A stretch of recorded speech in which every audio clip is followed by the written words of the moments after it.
My question to you is this. Think on it for a moment as we've read the words of the book of Esther. What's missing? What's missing, Mars Hill? Let me ask it another way. Who's missing? Who's missing in the story? God. We just read the first 9 verses of the great book of Esther. God is not once mentioned. God doesn't appear. So we say, well, what if we keep reading the book? Read the whole book of Esther. God is never mentioned once. It's a godless book. God never appears. God doesn't speak. No prophet speaks on God's behalf. No angel shows up. The heavens don't open and God delivers a word personally. There are no miracles. There's nothing supernatural. There's no mention of Jerusalem and the temple and the presence of God. There's no mention of the priesthood and the sacrificial system for sin. There's no quoting of other books of the Bible.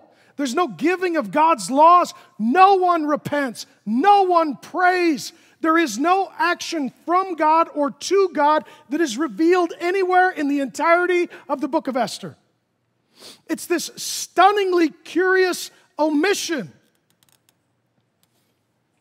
How many of you, this sounds like your life? How many of you, this sounds like your life? You're like, I have never seen a miracle. I've read about them. I've never seen a miracle. God's never showed up in that way in my life.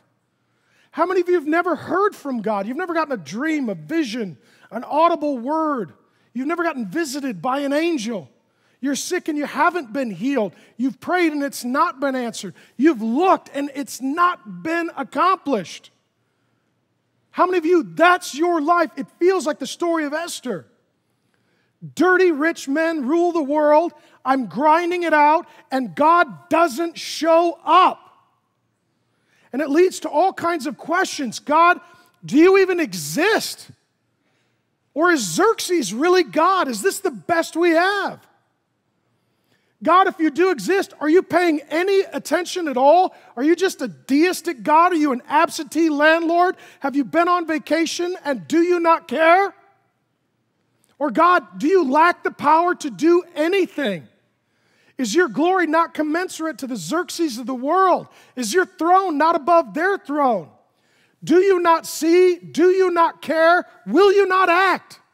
How many of you in your dark, desperate, desolate moments have either uttered that or thought that privately? Let's be honest. Where is he? Women are being abused, money is being misspent, and mere men think they're gods. Where's God? Where's God in the story of Esther? He's silhouetted in the book, friends. Any of you seen a silhouette? See, a painting is in great detail. A silhouette paints a portrait through absence. God appears in the story of Esther, but he does so silhouetted. He's not there.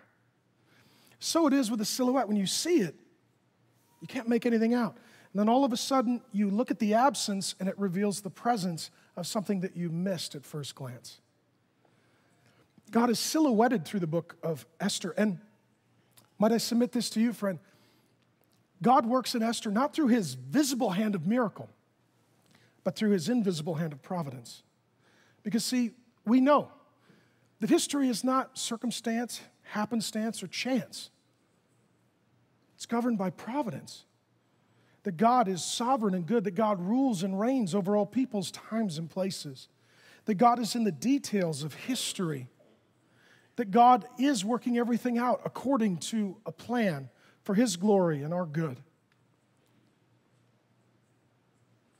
And for those of you who have felt like the story of Esther feels, I want you to know that God is at work in your life as well. You may never hear his voice. You may never see his face in this life. The angel may not come. The healing may not occur. The prayer may not be answered yes. The voice of God may not thunder down. But God is active and present and at work in the lives of his people, even those who are far away from him as they were.